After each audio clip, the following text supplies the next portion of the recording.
Good morning, church. Good morning. Shh. We do have coffee, both caffeinated and decaf, out in the gathering space. So if you would like some, please do, in case you need a little more caffeine this morning.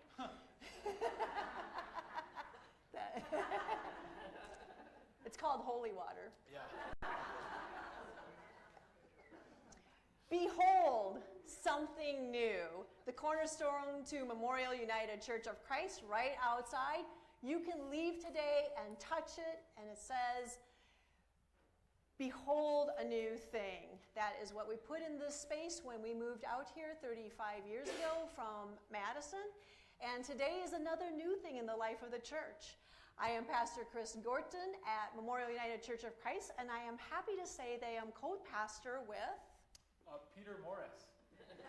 I've been on staff here for almost a month. Hard to believe. I was on vacation, and then I went with the group to Pine Ridge, and share a little bit about that today and more about it next week. But excited to be here this morning and to be a part of the worship service and to be a part of this community. So a lot of gratitude. A lot of gratitude.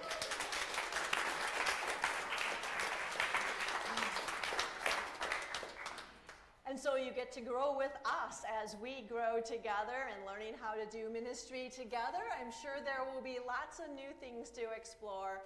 So come with us. This is exciting as God leads us ahead. Are there any announcements for the life of the church this week? Karen? If anybody else has any and wants to come up front for after Karen's announcement, that would be appreciated. Well, this is a bit of a wake-up call for everybody and for me too. The return of the spectacular annual UCC Garage and Bake Sale is just 25 days away. Whew. Mark your calendar for Friday, August 23rd, Saturday, August 24th from 8 to 2. I have sign-up sheets in the narthex for those of you who would like to help out the weeks before to help set up and price, and then also the days of the sale. In order to make this huge, we actually need more donations. And here is a way for all of us to practice stewardship. And I'm going to talk about stewardship later in this ceremony or whatever. Church. I'm still back on the reservation, guys. As all proceeds from the sale benefit programs here at Memorial. So donated items can be brought to the church during business hours and just put them in the music room. We'll accept donations until Sunday, August 18th. So we're going to quit a week before. That gives us time to set up and price things and organize. So new this year, we're going to accept gently used and clean clothing for both adults and children. Just a reminder, please no large exercise equipment or a kid's car seat, because if they don't sell, none of the organizations will take those from us. If anyone needs boxes to put their donated items in, we have a few broken down boxes in the music room, so they'd be easy for you to transport. They're located on the right-hand side against the wall by the thermostat. Also start thinking about items you can donate to the bake sale. That was a great success last year. There's a sign-up sheet in the narthex for baked goods, and we'll be selling those on Saturday, August 24th. So big thanks to all of you for helping out. Thanks, Karen. Wow. Speaking about lots of new things. Thank you, Karen. And Ulrika. An invitation to a free concert this Wednesday. If you don't want to be outside on the square, you can come inside to the Verona Area High School. Melissa, Gregory, Simon, and I will be playing with the Verona Area Community Orchestra. It's a Pops concert. There's a poster out on the wall here and in the e-news. We're playing some Beatles, and I Love Her, Pink Panther, Copeland's Hoedown, and then medleys of Lord of the Rings and Pirates of the Caribbean. So fun concert, kind of short, but yeah, come. It's free for everyone. Thanks, Ulrika. 7:30 p.m. I think I may have forgotten to say that. Thank you. Good morning, all. I have two things. One, I'm in the process right now of putting together the schedule for communion, both for prepping, in other words, setting the table, and also for baking the bread. I promise you, this last first weekend of July was the last time you're going to have that awful, dry, crumbly bread. We have, it was really bad. So we have found actually a mix that all you have to do is put in water, eggs, and butter. You mix it together, you throw it in your pan, you let it rise, and then bake it. It's really easy. So anybody that's interested in helping to bake bread, please let me know. And then secondly, to set the table. We have communion the first Sunday of every month, and there are, 4 of us that have probably been doing it for 10, 15 years. It would be nice to get a break. So if anybody is interested in helping with those things, let me know. Then secondly, the outreach committee, as you've seen perhaps in the e-news, has subscribed to 4 seminars from the Open and Affirming Coalition of the UCC. This Tuesday night is the last of the 4 that we have subscribed to. 6 o'clock here at church, we'll be watching a video. Well, it's actually live, so it's not really a video, but it will be recorded. So we do have links for all 4 of those seminars. If you're interested in participating, please let me or any one of the outreach committee. Pastor Chris, I believe, has the links as well. So let us know, and we'll get it to you. Yes, Can I ma'am. just ask a question? What does open and affirming mean? It means that we, oh goodness, that we are very open to all people of the LGBT, the alphabet group, the alphabet mafia. Okay, all right, yes, and not only just welcoming, but affirming as well.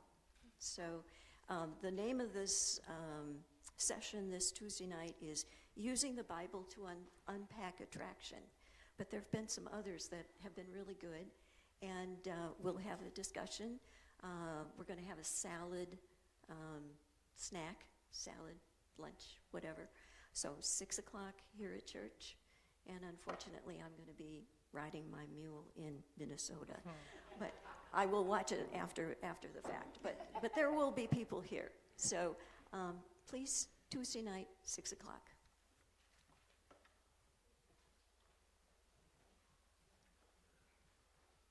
And Rick?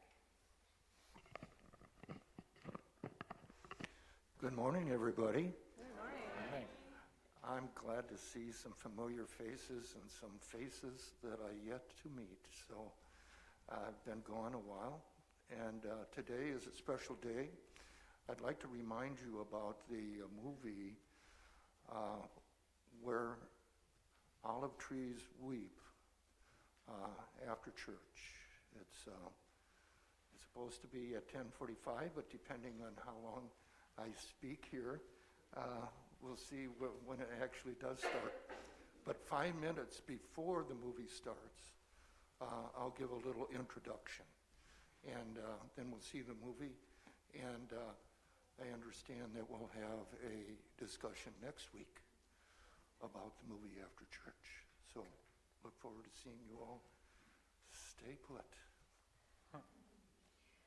Thank you, and I'll extend that worship. Just so you know, we have 2 sanctuaries, the one on site and the one online.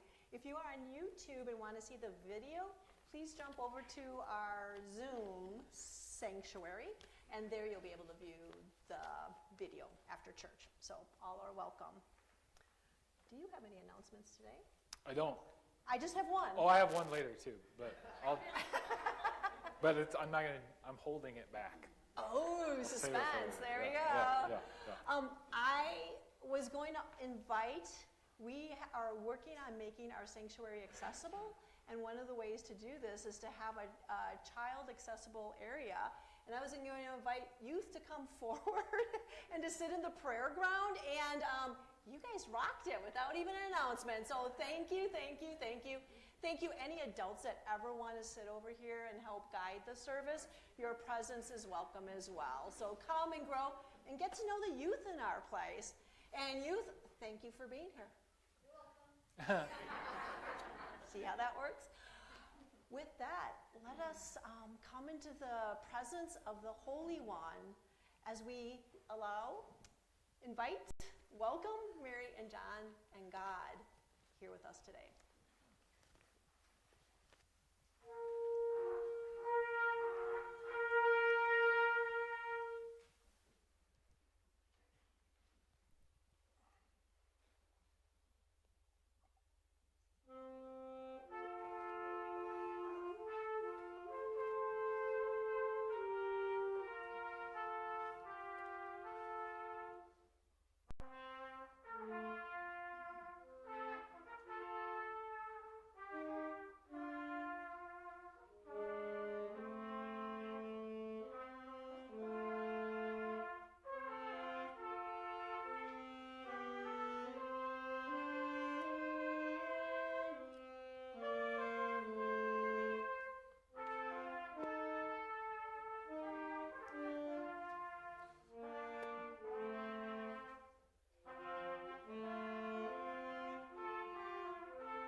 Everyone who is able, please rise and join me in the call to worship.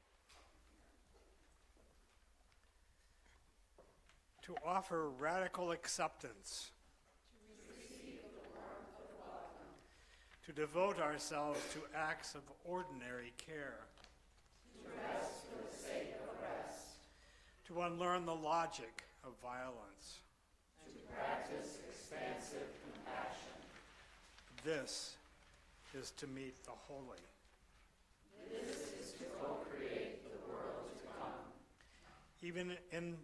Even amidst tumult, Liberation can be tended like a garden, let us worship God. the holy woven through our days. Please join me in the opening prayer. God, oh God, we feel like we are in a pressure cooker. The planet's temperatures turn to boiling by evildoers. Housing costs cranked to unaffordable by the greedy. The clamor of hopelessness glares from the news. Divest us from death to veils, that we may be invested in simplicity and loving relationships. We will care for each other and call it hope. We will tend to the earth and call it joy. God, oh God, meet us in our way-making, soothe our aching spirits, and rescue us from despair. Amen.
The first reading today comes from the letter to the Ephesians.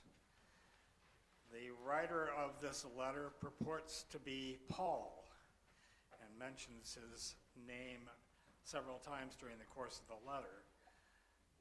But starting a couple of centuries ago, scholars began to question whether Paul really did write this letter for a number of different reasons.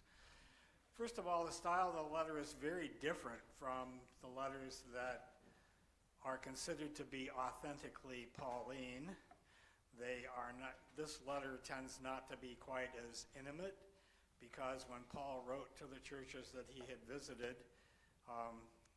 it just sounds like a letter to people that he already knew. And this is a little bit more impersonal in that way. And there are a lot of scholars that believe that perhaps this was meant to be a circular letter, a letter written for a whole number of churches, and it just happened that the church at Ephesus was the one that the title was given to. The reading for the day is kind of a prayer for the Gentiles, and so it's welcoming into the community of what was becoming the religion of Christianity all of those people who were not Jewish. And so here is our reading from Ephesians 3. With this in mind, then, I kneel in prayer to the Father, from whom every family in heaven and on earth takes its name, that out of the treasures of his glory he may grant you inward strength and power through his Spirit, that through faith Christ may dwell in your hearts in love. With deep roots and firm foundations may you, in company with all God's people, be strong to grasp what is the breadth and length and height and depth of Christ's love, and to know it, though it is beyond knowledge. So may you be filled with the very fullness of God. Now to him who is able through the power that is at work among us to do immeasurably more than all we can ask or conceive, to him be glory in the church and in Christ Jesus from generation to generation forevermore. Amen.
Today, the good news is from John, chapter 6, verses 1 through 21. It's long. After this, Jesus went to the other side of the Sea of Galilee, also called the Sea of Tiberias. A large crowd kept following him because they saw the signs that he was doing for the sick. Jesus went up to the mountain and sat down there with his disciples. Now the Passover, the festival of the Jews, was near. When he looked up and saw a large crowd coming towards him, Jesus said to Philip, "Where are we to buy the bread for these people to eat?" He said this to test them, for he knew himself what he was going to do. Philip answered him, 6 months' wages would not buy enough bread for each of them to get a little. One of his disciples, Andrew, Simon, Peter's brother, said to him, "There is a boy here who has 5 barley loaves and 2 fish. But what are they amongst so many people?"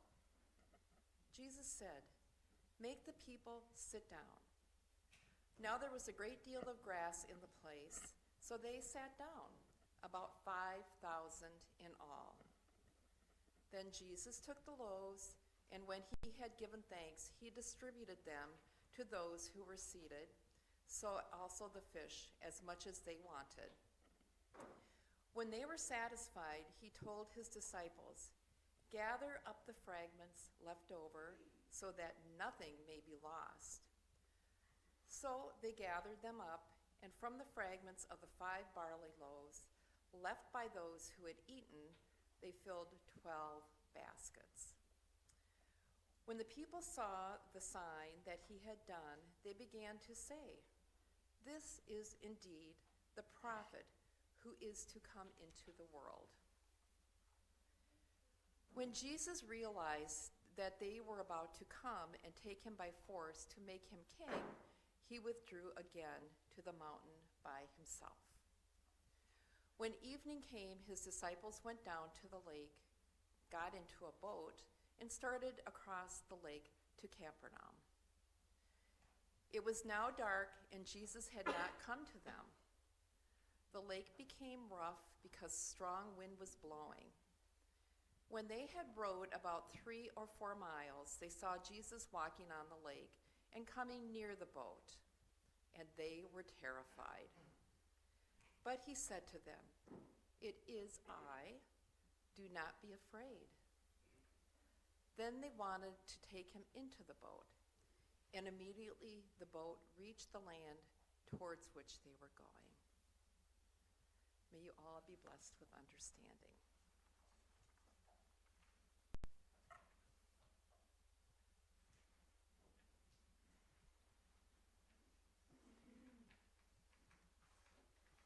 Well, can I invite the young people and anyone else who wants to come up for the message for all?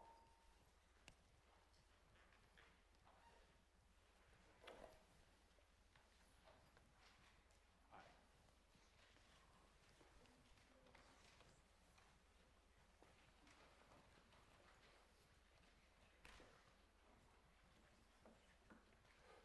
Hi, everybody. This is a new thing for me. There's something in this box that Stella at home has placed here. I was walking in the church on Thursday after everybody had gone home, and I was tempted to open it and find out what this would be about. But I am going to open this now and figure out a way that it connects to the story that we just read. We'll see if I can do it. All right? It's pretty small. It's a Band-Aid. You see that? A Band-Aid. Let's see. How does this work? Well, we just read a story about this group of people who gathered together. And in this story, Jesus does this amazing thing. He feeds 5,000 people, right? And that's just the men, probably. So 5,000 people plus women and children, so it's probably more like 15,000 people. And he does it with just 5 loaves and 2 fishes, right? So this group of people, they're all fed by this small meal, and people wonder, maybe people started sharing in a way that they weren't planning to share, right? Maybe somebody had a loaf of bread in their pocket that nobody else knew about, and they took that out and they added it to the potluck of sorts. So together, this group, led by Jesus, fed each other, right? Jesus fed them, but he fed them in community. You guys know that word? Community. Jesus fed these people in community. And I think Jesus continues to feed us, to provide for us, to take care of us in community, using one another to help us heal, to help us grow, to help us become the people God intends us to be. Right? Have any of you guys ever skinned your knee? I have, too.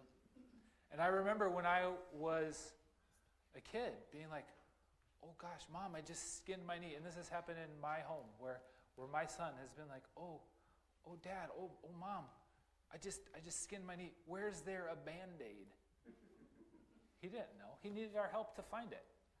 And I needed my mom's help to find it. I needed my mom's help to clean up a scratch on my knee and to put a Band-Aid on my knee. We get to take care of each other. And that's part of what God intends for all of us. Right? Yeah. What do you want to tell me? One time when my sister was playing our game, but she's 7 and I'm 7.5, and when I was playing a game with a friend I don't know.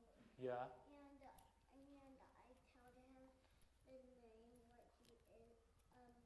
And when I kicked the ball, Yeah. I got a bloody toe. You got a bloody toe? Yeah, but What happened to your bloody toe? I was wearing these. You were wearing sandals and you got a bloody toe. Did you need some help to bandage it, to get a Band-Aid on it? But my dad was coaching, so my mom did. Your mom did it. Your mom did it. And we're supposed to do that for each other, to help each other. Because we're all going to get bruised. We're all going to get scratched up. We're all going to have times when we're hurting, and we need each other to help each other out, right? So, a Band-Aid is good, right? And we're good for each other too, okay? So I'm grateful that I get to be in community with you guys because I know that you can help me, and I know that I can probably help you too. That's how it works. That's how God intends for us to live our lives. So that's the good news of community, where I think we can experience abundance in a way that's pretty amazing. I am going to let you guys leave in a second, but before I do, I'm going to pass this out to folks who want it. It is the prayer of Jesus, and we're going to say that together before you guys head out, all right? Do you need one? I already gave it away, so I don't. You already gave it away. Does anybody need one? It's in your bulletins, too, for folks who are... All right, do you guys want to pray with me? Our Father, who art in heaven, hallowed be thy name. Thy kingdom come, thy will be done, on earth as it is in heaven. Give us this day our daily bread, and forgive us our debts, as we forgive our debtors. And lead us not into temptation, but deliver us from evil. For thine is the kingdom, and the power, and the glory forever. Amen. Thanks, guys. I'm glad you're here, and I'm glad you get to be with us the rest of the day. Go have fun at Sunday Fun Day the rest of the time we're together. Sunday Fun Day? Oh, sorry. I'll get it right next time.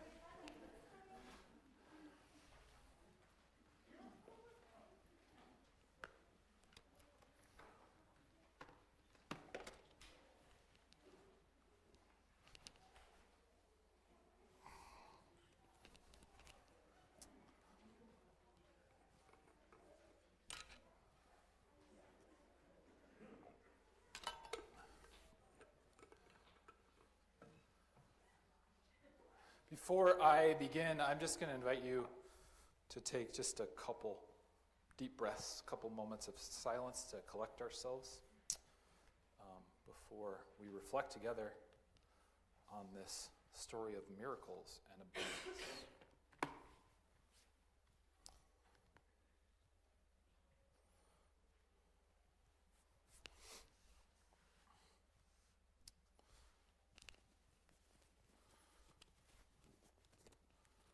God, may the words of my mouth and the meditations of all of our hearts be pleasing and acceptable to you, our rock and our Redeemer.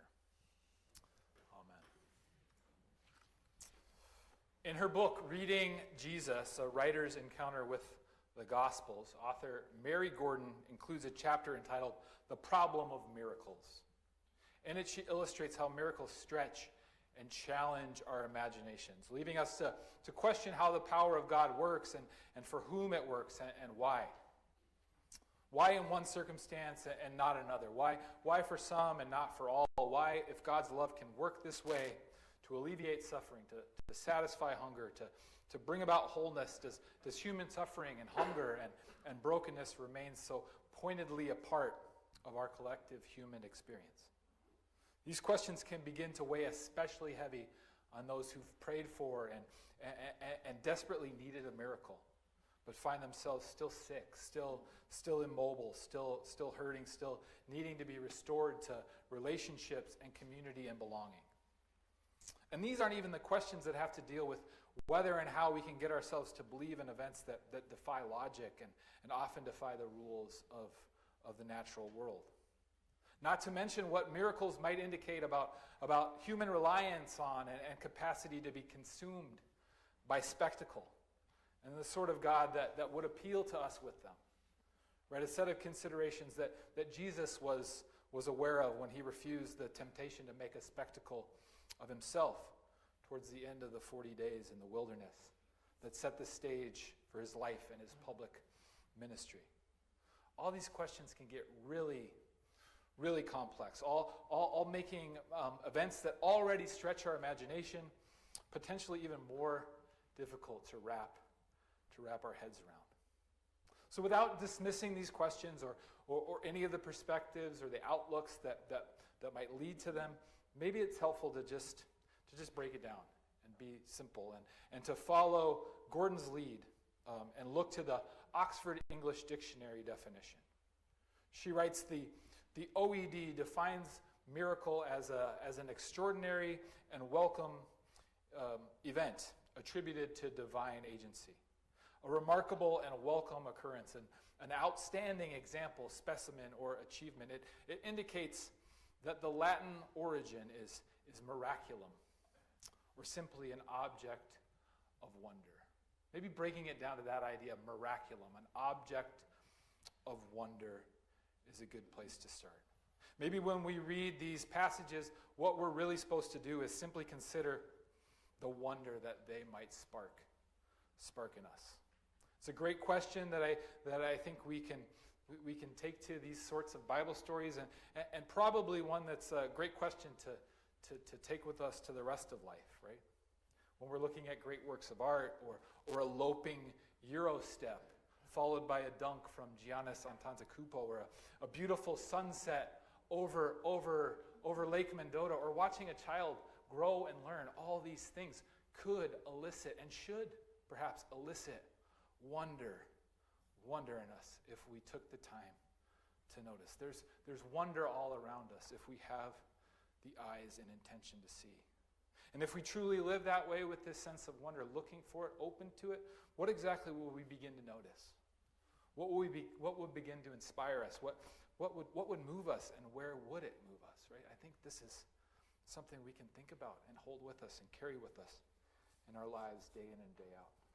And maybe that's all that's really required when we read through stories like this one, stories of Jesus' life where he does remarkable things that challenge people's imagination, that get them to wonder, that get them to see the world in a new way. But as Gordon points out, when you look up miracle in the index of most commentaries, she mentions Raymond Brown's an introduction to the Gospel of John. When you look up miracle in an index to one of these books, you're often going to see it see sign, right? It's going to tell you to look back, or look forward, actually, to sign. Indicating the literary and theological purpose of miracles, right, in the Bible. The literary and theological purpose of miracles in John's gospel, especially, as signs that symbolize or reveal something about Jesus. This is really helpful when we're reading through the book of John, because it's largely the basis for how the whole book is laid out. The narrative pretty much basically moves from one sign or miracle to the next, each pushing the story forward, each revealing something new about Jesus, each revealing something about Jesus' inextricable connection to God, each revealing something new about the life that God intends for all of us. In fact, there's this structure in John where one of these signs or miracles occurs, and then because people are so overcome or so caught up in the wonder they've experienced, there's often a series of conversations that follow these signs, serving to sort of interpret them and explain them, explaining the miracle a little bit further, or giving a little bit more context, or helping the reader make a few more connections. Right? In John, there's the turning of water into wine. There's healings. There's the restoration of sight to the man born blind. There's the raising of Lazarus. All of them revealing something about who Jesus is. All of them revealing something about what Jesus' mission is meant to embody. All of them giving us a sense of what God intends to accomplish as God makes all things new and creates a new kingdom where everyone belongs, where everyone is regarded with dignity, where nothing can separate us from the love that knits us and all of creation together. And so, there are two signs, two miracles in the passage we just read. Let's start with the second one. I'll try to be brief, right? Jesus walking on water. It's in the story, it demonstrates mastery and lordship and divinity. Jesus' special relationship to and with God. In it, when called out to in this story, Jesus' response is ego eimi. It's translated in the NRSV as "it is I," but a more literal translation could be the more simple "I am," a reference to God's revelation of God's self to Moses in the Hebrew Scripture, a pivotal moment of recognition and relationship in the story of God and God's people. This story stamps a pretty clear point about who disciples and readers are meant to believe that Jesus is, who this Jesus is connected to, who this Jesus represents, who and what this Jesus is revealing to the world. There's not a more straightforward way for Jesus or the writer of John to tell us who Jesus is. And then there's the story of the multitudes being fed by Jesus with a child's 5 loaves and 2 fishes. It's a sign that eventually leads Jesus to another I am statement. This time, I am the bread of life.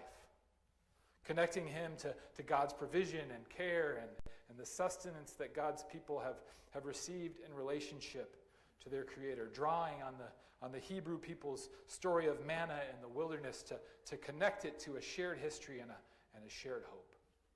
The rest of John 6 reveals more and more about this sign, and along with it, more and more about Jesus. Over the next 4 weeks, our gospel readings on Sunday mornings will do just that, opening up more meaning, more nuance, more connection as we think about what it is for Jesus to be the bread of life.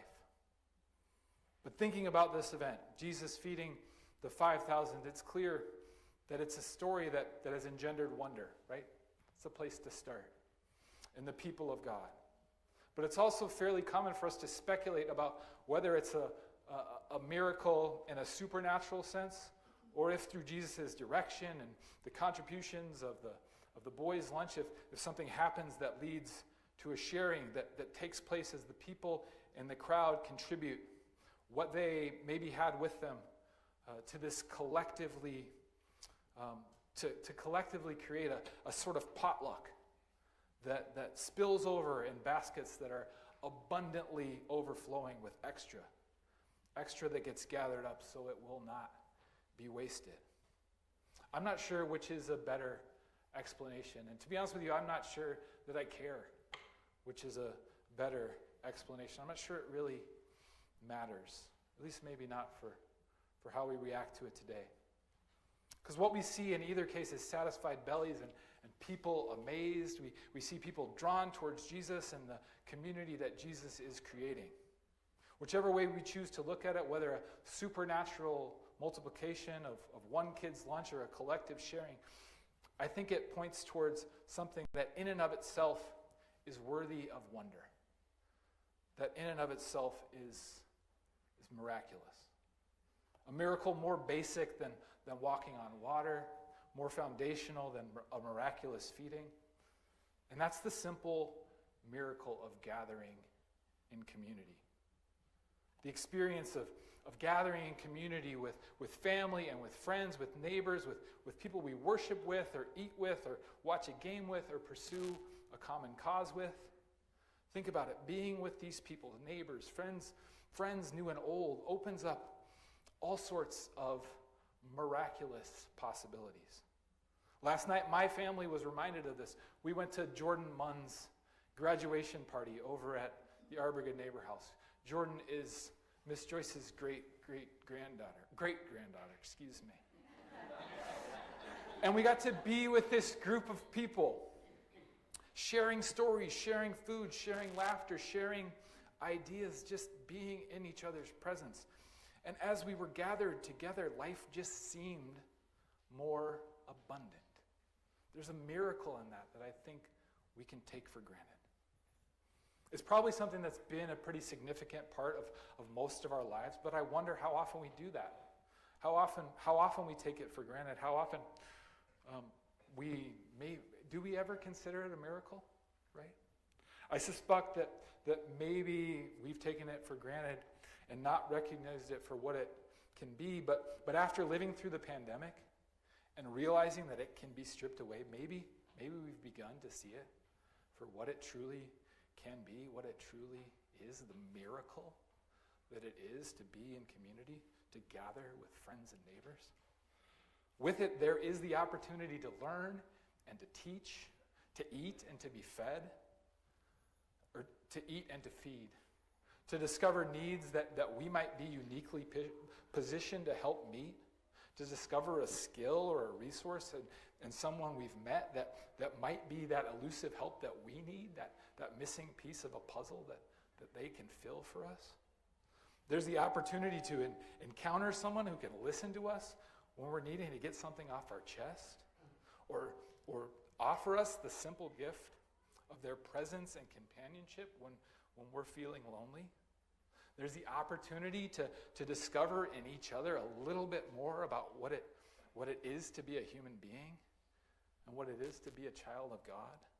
When we gather in community, we're kind of like a bell choir, right? Maybe you have an F sharp. An F sharp by itself isn't much, but when you gather with a community that has a myriad of notes, you can begin to experience something much bigger than you can experience on your own. In gathering with community, there's the opportunity to engage almost limitless resources that begin to materialize in the context of mutuality. When we see and regard each other with an awareness of the inherent capacity we all have. Capacity to serve and be served, to feed and be fed, to heal and be healed, to love and be loved, to receive grace and to share grace. When Jesus sees people, he sees them this way. In this story, when Jesus sees the crowd, he sees more than hungry mouths. He sees more than the logistical nightmare and complexity that it would be to figure out how to feed them all. When Jesus looks at these people, he sees community that can take shape. Community that can be formed in which wholeness and satisfaction and grace can be experienced. When the church has been at its best, it sees people this same way. It sees the possibility for connection and belonging. It sees that the possibility to experience abundance and wholeness collectively, abundance and wholeness together in ways that can be difficult or elusive individually. It sees interconnected stories and mutuality that, when recognized and embraced, lead to life that is really life, to the kind of flourishing that we can't experience on our own. Last week, or 2 weeks ago, as many of you know, a group of us went to Pine Ridge, to the Pine Ridge Reservation in South Dakota. It's the home of the Oglala Lakota people, one of the 7 bands of the Lakota people, which is part of what the U.S. government refers to as the Great Sioux Nation. While we were there, the group took part in some work projects and also got a chance to learn about the culture, the experience, the history of the Lakota people. You'll hear more about that next week as the group shares our reflections and shares the impact it had on us. But the group that we went to work with while we were there, a group that happens to have roots that are connected to the United Church of Christ, is called Remember. The meaning behind that name isn't about recollecting a piece of information, though. It's a different kind of remember that they're talking about. Instead, what they mean by remembering is putting back together our lives, putting back together our interconnected stories. It's recognizing mutuality. Part of it is living into the wisdom of the Lakota saying, Mitakie Oasen. The claim, the insight, the truth that we are all created. A common saying, almost ubiquitous saying of the Lakota people that often precedes and often ends their greetings and their prayers. It's a statement that recognizes that we are just that. We are all connected, and it stretches beyond human interactions and human relationships to an ecological and relational understanding of all that is. These are all my relations. When the church is at its best, it's doing just that as well. It's remembering. It's recognizing our relational connections. It's recognizing, embracing the abundance of possibilities that come when we regard one another and pursue together a common good, where we relate to and value one another's stories, where we validate one another's experience, where we give and receive, sharing mutually all the blessings that our Creator intends for all of us. In gathering, there is abundance. Indeed, there is miraculous abundance. The church and all of us are called to embrace and embody and to share those possibilities that are when we come together. Towards that, I want to make that announcement towards that idea. I want to make a bit of announcement, that announcement I held back on earlier in the service, of an event that we're going to host at the Arbor Good Neighbor House in about 6 or 7 weeks. On September 14th, we're going to host our first Repair Cafe. These are events. I don't know, maybe some of you have heard of them. They're events they started in Europe. It's kind of become a movement, and they've spread slowly but surely across the world, really. I went to one recently in Oshkosh. Anyway, there are these events where everybody's got something in their garage or in their basement or in their house that's broken, that you're holding on to for whatever reason. You think you might be able to fix it, or you think somebody might be able to fix it, or you hope somebody might be able to fix it, but you don't have. I've got a snowblower in my garage. That is perfectly good, except it doesn't start. So maybe it's not perfectly good. But I'm assuming somebody who knows how to work with a snowblower, knows more than me, might actually be able to get it working again. And I presume that lots of us have things like that in our garages, in our basements. Things that don't need to be thrown away, that could be repaired rather than replaced. So the idea behind a Repair Cafe is to set up a room with people who have those skills And I've started to recruit people who are fix-it, handy folks. You know, there's going to be some people with some sewing machines. There's going to be people with some tools.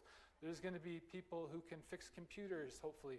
There's going to be, 4 or 5 stations around the room of people who can help fix things, who are bringing their resources to community so that we can share and those resources together. So as we start planning this, and I'll share more information in the weeks to come, I'm really eager for each of you to share your capacity and your resources to help fix stuff. Or maybe you know somebody who can help fix something, who's a real handy person who just knows how and really gets excited, right, about fixing stuff. I know some people like that. I have some people like that in my life. So that's the invitation, to be a part of the Repair Cafe, this place I think where people can come together and experience mutuality and experience the abundance that flows out of that. If you have questions, I'd love to answer. If you have ideas, if you have ways of helping or people you can think of, talk to me, because we're going to plan this and it's going to be a thing. We'll see how it goes. We'll see how it goes. But that's what we're called to as community, is to share, is to be in this place where opportunity and possibility becomes more and more possible as we live our lives together and share what we have and receive what others have. So, yeah, God calls us to community. God calls us to mutuality, and in that, we have the chance to experience God's abundance. Amen.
So behold, a new thing that is really the same old thing. As we come together and share our prayers, as Pastor Peter mentioned, this is how we do community. This is how we build mutuality. This is how we apply Band-Aids to our own healing and share those joys that we encounter, the wonder we sense in our lives each and every week. As we come together for our prayers today, if I could ask one of the ushers to please, thank you, collect your prayers in the sanctuary. We do this so that our friends who use our hearing loop and or have some hearing challenges, like another accessibility thing, and for those of you who are online, so you can hear our community prayers. If you happen to be at home online, if in the comments on Zoom you want to type in your prayer, or if you want to send it to me via text, please feel free to do so. Are there prayers you would like to share in community today? Karen. I'd like to offer a prayer for my older brother Bill, who is undergoing testing next week. They found a spot on his lungs, so prayers for him. Yeah, thank you, Karen. Many prayers go with you all this week. Susan? Just a quick prayer. My Aunt Ruth, who's in Florida, turned 103 this last week. Ooh, Aunt Ruth, happy birthday. Wonderful, wonderful, wonderful. To be so young. Oh, and Rick. Thanks, John. 3. So we had a delightful time yesterday with my 95-year-old aunt, who is the last aunt of my mother's siblings. And we call it the cousin reunion. And so we got together, and it was really great. Except we were reminded that Chuck, the youngest of the cousins, has all sorts of problems, and he's in the hospital and headed to the nursing home. So prayers for Chuck. And my sister Linda, who has cancer, she is in the midst of her chemotherapy, and it's a mixed blessing. I'll use blessing advisedly. It's a challenge for her, and so continued hope and hope and prayers for her, please. And then finally, ending on a positive note, Karen and I had the privilege of being with Pastor Chris and first husband Steve Good old what's his name? last week. Thanks, Steve. On our little trip to the Driftless area, and what fun, what joy, what just driving around, seeing the sights, and the visiting special places that Chris knows about. And I just want to let you know, congregation, that Chris and Steve, it's not apparent. It's not really something that anybody would think about. But no, this is good. This is good. Stand up and take a bow. They look for ways to bring this congregation together. And they do it in various ways, like this driftless trip. Just any way that they can create a feeling of church. When one or two are present in our midst, I just can't say that too much, that we really have some good people here. So thank you. Thank you, Rick. And we will keep your Aunt Ruth and Chuck and Linda in our prayers this week. Ulrika.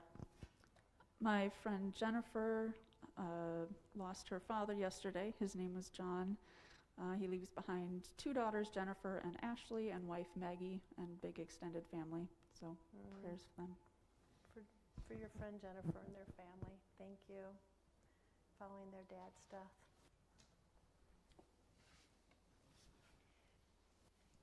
I see Jill and I see Haley.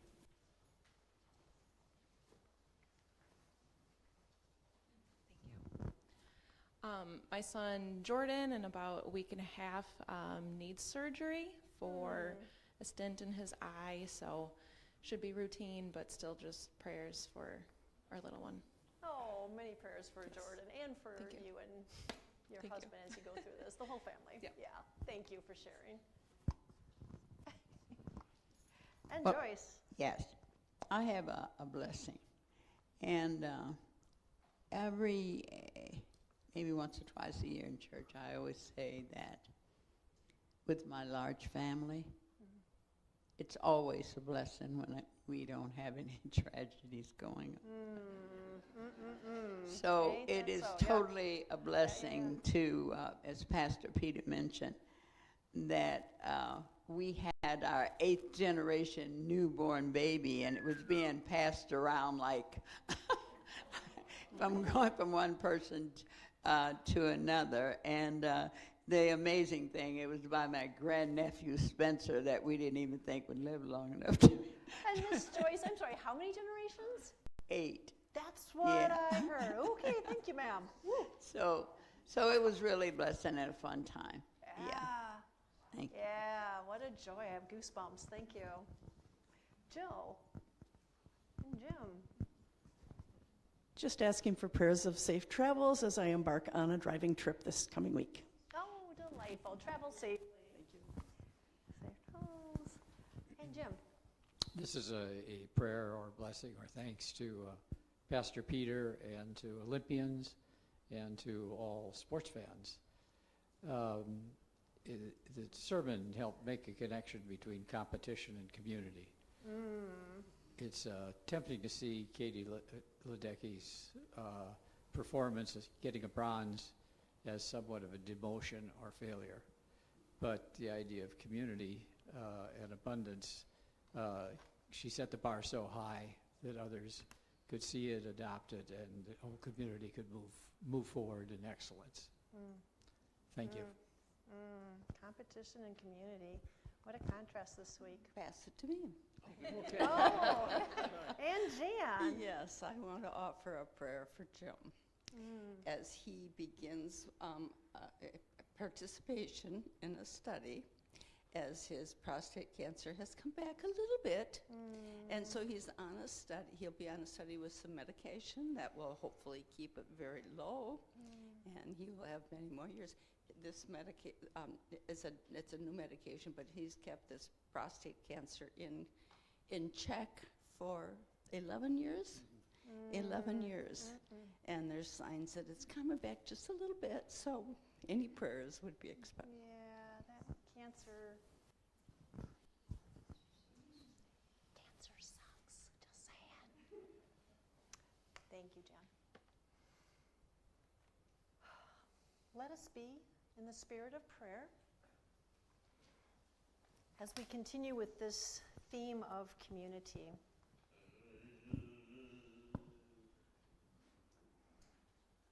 And thank you for your prayers, Nathan, too. Oh God, you are our life's bread baker, wine maker, fish provider, community builder. Some days we gather at the table, dancing and singing and co-creating with joy. Other days, plates are empty. People hunger, famine lurks, cancer returns, spirits starve. Panic rises. Explosive wildfires roar across the terrain in the west, driven by wind and heat. Neighborhoods evacuate. How, God, oh, how have we destroyed and scarred the earth in such a short time? Spoiling the mutuality you inspired to life.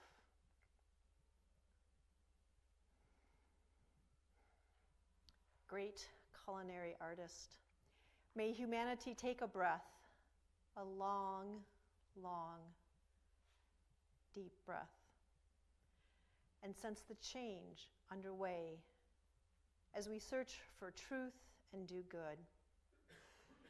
Enlighten our collective hearts, turn us away from destruction, challenge us to labor for good. You are grace and compassion, our refuge. Before you, we have named in community our needs, our worries, our joys. Now we release to you the power of prayer, of connectedness in this sacred silence.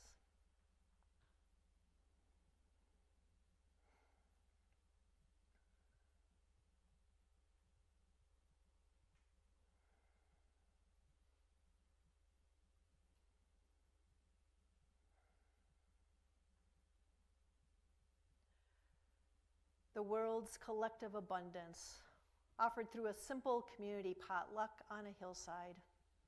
redeeming sustainer, passing around bread and fish and blessings.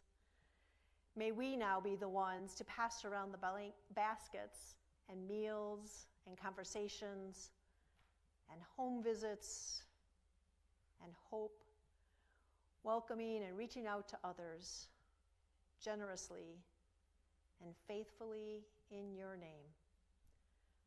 Amen.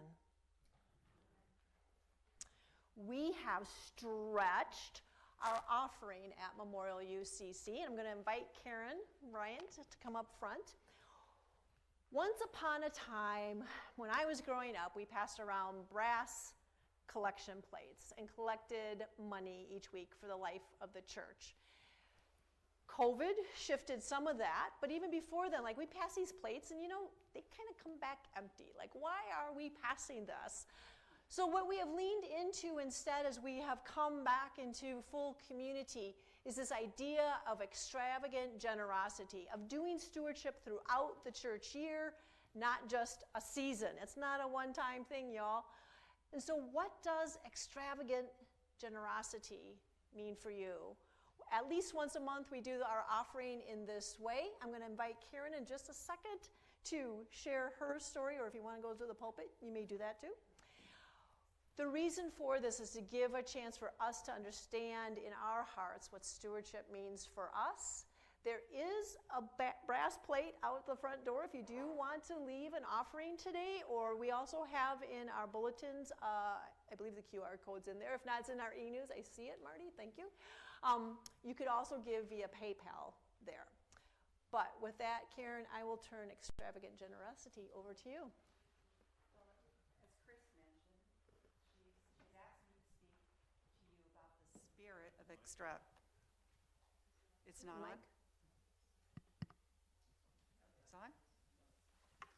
Can you hear me now? Yeah. There we go. I got it. All right. So, as you just heard, Pastor Chris has asked me to speak to you about the spirit of extravagant generosity and what that means to me. And as Pastor Peter referred to earlier, some of us went from Arbor and Memorial, recently returned from just an amazing trip to Pine Ridge Lakota Reservation in South Dakota. There, we had the privilege to learn about the Lakota spirituality and culture. There is much wisdom in the Lakota culture, and their ideas about generosity matches my own. So, in the words of the Lakota people, we live in a world where the pursuit of material gain often overshadows the values of what truly matters. There is a timeless truth that speaks to the Lakota heart. It is the belief that Wachantonoka, or generosity, is the honest measure of wealth. And that is such a cool statement, I'm going to say it again. It is the belief that generosity is the honest measure of wealth. True wealth is not measured by how much one possesses, but by how much one is willing to give away. Lakota generosity is deeply rooted in interconnectedness. It is community focused. It emphasizes the holistic giving, which includes giving of time and wisdom and a deep respect for the land. True wealth resides in the depths of one's heart, in the capacity to give without expectation, and the impact made on the lives of others. It is the act of sharing, giving, and contributing to the well-being of others. It is a measure of the abundance of kind-heartedness, compassion, and empathy that resides within us. When we open our hearts to give, we unlock a treasure trove of inner riches that not only enriches our lives, but also the lives of those around us. Think of the individual who, despite having limited material resources, always stands ready to lend a helping hand, lend a listening ear, or offer unwavering support. Their generosity of spirit makes them rich in ways that transcends mere currency. They understand that wealth is not confined to bank accounts, but is intertwined with the bonds of human connection and goodwill. I have found all of this in our community here at Arbor and Memorial. Thank you for listening. Amen.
Will you please pray with me?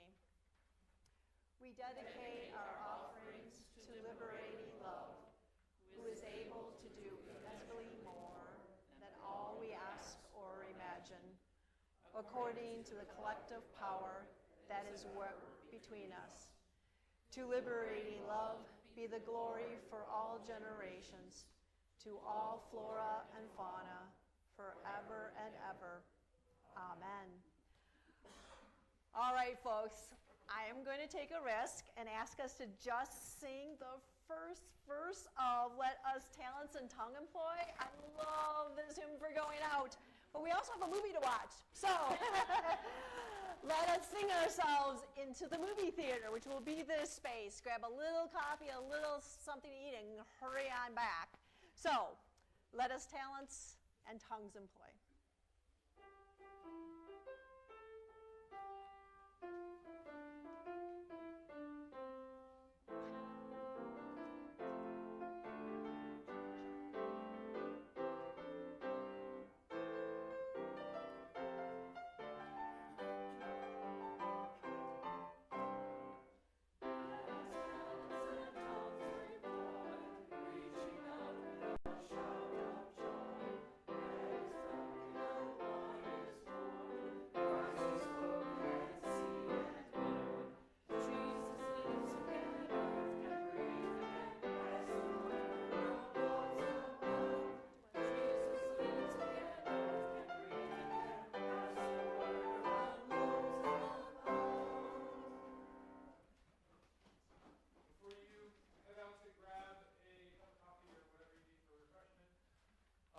Receive a benediction. Go forth from this place before you come back with gratitude and joy, knowing that you are a part of something bigger than any one of us could ever be individually.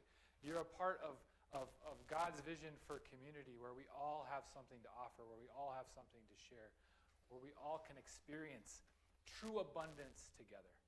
Go forth to be God's people in the world with God's blessing, Creator, Redeemer.